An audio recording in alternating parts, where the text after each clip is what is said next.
Welcome back to the morning show. It's one of our favorite days of the week, Wise Guy Wednesday, because we get visited by Matt Sellen, our resident science whiz. And today he's doing us scientific disco flashback, it looks like, coming up later. Wow. But first we're going to be mesmerized by this, right? Well, this is all really kind of related. So we're going to work our way towards understanding how lava lamps operate, because those are just... Those are so cool. That's the disco flashback. That's right, There exactly. you go. And what I thought I would do for the next few weeks is, since kids are still at home and stuff like that, is try to do things that you can do yourself at home. Okay. Stuff you might find around the I house. got to tell you, I took the silly putty from last week. Yeah. I took it home, and my son was outside with some of the neighbor kids, gave them all a big chunk.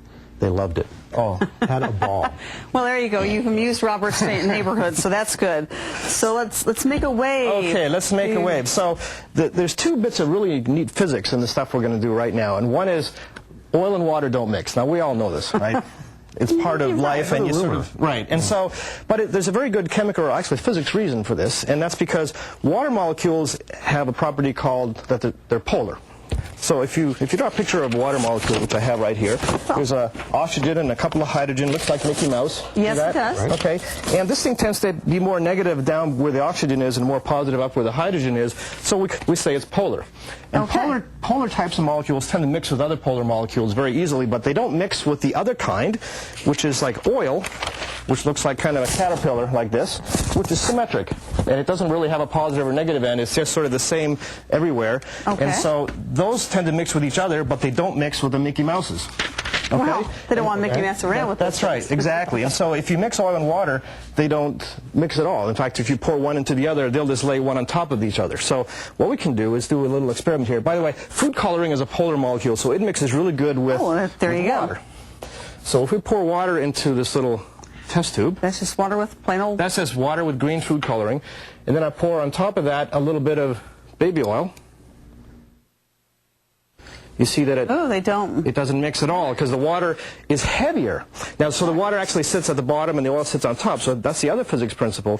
If you have two liquids, the lighter one, the less dense one, sits on top, and the more dense one sits on the bottom. Which is why we have oil slicks if we get oil in a puddle or in a lake. Exactly right. Okay. And Wow. so, and you can even take some alcohol now, which is less dense than oil even. And here I have alcohol with a bit of red food coloring in it, and you can dump this on top, and you get this sort of... What is that, a French flag or something? I don't know. Yeah, it looks like a... Okay, so this... Now what am I going to do with this? Here, you hang on Give to it to that. me and I'll hold it. Okay, that's good.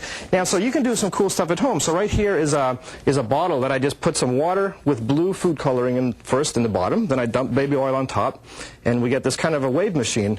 And it's neat because if we wiggle this thing back and forth, you get these sort of slow-moving waves, Yeah. which is kind of neat. And you can do this in anything at all. Here's another one I made in a little tiny bottle. And what you can try to do, and this would be a fun thing to do at home, is if you put something in here that floats in water but sinks in oil, it's going to get stuck right in between these two layers. And you see these things, you can buy them at the hobby store. Sometimes you'll see like a little sailboat floating in one of these things. And so that's, if you have to get a little sailboat that sinks in oil but floats in water. And So you could conceivably make that same thing with 3 layers if you did it this way. Oh yeah, you could have lots of fun with this. So you could just mix these things together, and you could find things that float in that little interface and things that float in that little interface.